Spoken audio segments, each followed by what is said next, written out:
नमस्कार दोस्तों, जय जोहार। बिजनिया संझा में आपका स्वागत है।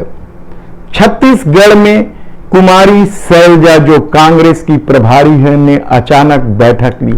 हालांकि कांग्रेस यह बात कभी स्वीकार नहीं करेगी कि यह बैठक अचानक हुई है। वह तो यही कह रही है कि यह पूर्व निर्धारित था। मंगलवार को अचानक सत्ता और संगठन से जुड़े कुछ बड़े नेताओं के साथ कुमारी शैलजा की इस बैठक के क्या मायने हैं? दरअसल छत्तीसगढ़ में इस साल चुनाव है और जिस तरीके से प्रवर्तक निदेशालय यानी ईडी लगातार कार्रवाई कर रही है, कोयला घोटाला से लेकर शराब घोटाले तक में वह गिरफ्तारी कर चुकी है और आने वाले दिनों में कहा जा रहा है कि सैंड माइनिंग, परिवहन और कैंपा जैसे मामले को लेकर भी ईडी के पास बड़ा इनपुट है और वह कार्रवाई कर सकती। इसके अलावा महादेव ऐप को लेकर भी कार्रवाई की चर्चा है। तो क्या कुमारी शैलजा की हुई यह बैठक इस सब मामले से जुड़ा हुआ है और आने वाले दिनों में जो परिस्थितियां पैदा होने वाली है उसका प्लान बी लेकर शैलजा ने अचानक बैठक ली है? फिर अचानक बैठक लेने की जरूरत क्या पड़ी, इसे लेकर भी कई तरह की चर्चा है। और जिस दिन बैठक हो रही थी उस दिन तो अफवाहों का बाजार इस तरह गर्म था कि कोई कह रहा था कि मुख्यमंत्री से इस्तीफा लेने वाले हैं, तो कोई कह रहा था कि मोहन मरकाम को बदलने की कवायद है। लेकिन इस सबके बीच यह चर्चा इसलिए भी हो रही थी क्योंकि मोहन मरकाम को बदलने को लेकर भूपेश बघेल की भूमिका कई दिनों से चल रही है, कहा जाए तो गलत नहीं होगा। लेकिन इस साल चुनाव है और यदि नए प्रदेश अध्यक्ष आएंगे तो कैसे काम कर पाएंगे इन 6 महीनों में, इसे लेकर भी हाईकमान की चिंता है। लेकिन कहा जा रहा है कि अचानक बैठक लेने की एक बड़ी वजह यह है कि दिल्ली को ईडी से कुछ इनपुट मिला है जिसके तहत यहां बड़ी कार्रवाई हो सकती है और ईडी मुख्यमंत्री भूपेश बघेल के परिवार के कुछ सदस्यों को अभी तक तो समन्स दे रही है, गिरफ्तारी भी कर सकती है, उसकी खोजबीन कर रही है। और कहा यहां तक जा रहा है कि कुछ लोग जिन्हें ईडी ने समन्स दिया है वे लापता हैं और या फरार हैं, उन्हें ईडी ढूंढ रही है। ऐसी परिस्थिति की खबर जब दिल्ली पहुंची तो आनंद फानन में यह बैठक आयोजित की गई है।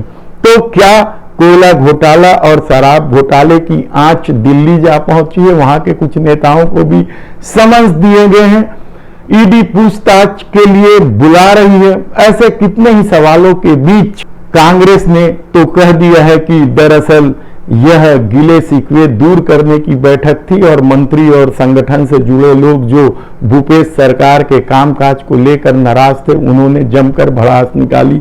लेकिन सवाल तो यही है कि भड़ास निकालने के लिए बैठक अचानक लेने की क्या जरूरत थी? अचानक बैठक होने का मतलब ही मामला बेहद गंभीर है और कहा जा रहा है कि सारी परिस्थितियों पर चर्चा की गई कि यदि कर्नाटक का चुनाव भ्रष्टाचार को लेकर कांग्रेस ने जीता है तो फिर छत्तीसगढ़ में भ्रष्टाचार को लेकर जो माहौल भारतीय जनता पार्टी या ईडी बना रही है, क्या उनका असर आने वाले और भी राज्यों में विधानसभा चुनाव है छत्तीसगढ़ के साथ मध्य प्रदेश, तेलंगाना, राजस्थान और मिजोरम में चुनाव है। और ऐसी परिस्थिति में यदि छत्तीसगढ़ का मामला बड़ा बन जाता है या इस मामले को भारतीय जनता पार्टी उठाती है तो कांग्रेस के सामने जवाब देना मुश्किल होगा। इसलिए इन परिस्थितियों से निपटने के लिए कोई बी प्लान लेकर शैलजा पहुंची थी और उन्होंने कह दिया है कि ऐसी परिस्थिति में सत्ता तैयार रहे प्लान बी पे काम करने के लिए। और प्लान बी क्या हो सकता है? प्लान बी यह भी हो सकता है कि मुख्यमंत्री का चेहरा बदल दें, प्रदेश अध्यक्ष का चेहरा बदल दें। ऐसे कितने ही सवाल इस दौर में अफवाहों के साथ उठ रहे हैं। और यह भी कहा गया है कि कांग्रेस ईडी की इस कार्रवाई के खिलाफ किस तरीके से लड़ाई लड़ेगी, इसे लेकर भी कोई प्लान बनाया गया। कहा जा रहा है कि हाई कमान भूपेश सरकार के साथ हैं, लेकिन विषम परिस्थितियां निर्मित होने पर क्या किया जा सकता है, यह भी सवाल उठाए जा रहे हैं। और इसमें कई तरह के नाम पहले से भी चर्चा में रहे हैं। मुख्यमंत्री के दौर में स्वास्थ्य मंत्री टीएस बाबा तो सबसे पहले रहे हैं और 2.5 साल का फार्मूला तो उन्होंने उठाया था। इसके अलावा ताम्रध्वज साहू जो गृह मंत्री हैं, उनके नाम की तो घोषणा तक हो जाने की खबर थी, मिठाई तक उनके समर्थक बांट डाले थे। इसके अलावा एक नाम और है जो पर्दे के पीछे से धीरे धीरे आगे बढ़ रहा है, ऐसा कांग्रेस का कहना है, जिसके नाम को लेकर भी सर्वसम्मति बन सकती है। वह नाम है चरणदास महंत का। तो क्या ये सारी कवायद जो अचानक बैठक कुमारी सैलजा ने लिया है, इसकी वजह कोई ईडी से मिले कोई बड़ा इनपुट है? क्या इससे बचने के लिए उपाय लेकर कुमारी सैलजा आई थी कि किस तरीके से ईडी को जवाब दिया जाएगा? हालांकि सुप्रीम कोर्ट में मामला भूपेश सरकार या कुछ अधिकारियों ने दायर किया है कि ईडी उन्हें प्रताड़ित कर रही है और सत्ता के बड़े लोगों का नाम लेने के लिए दबाव डाल रही है, मारपीट कर रही है, कोरे कागज में दस्तखत करा रही है।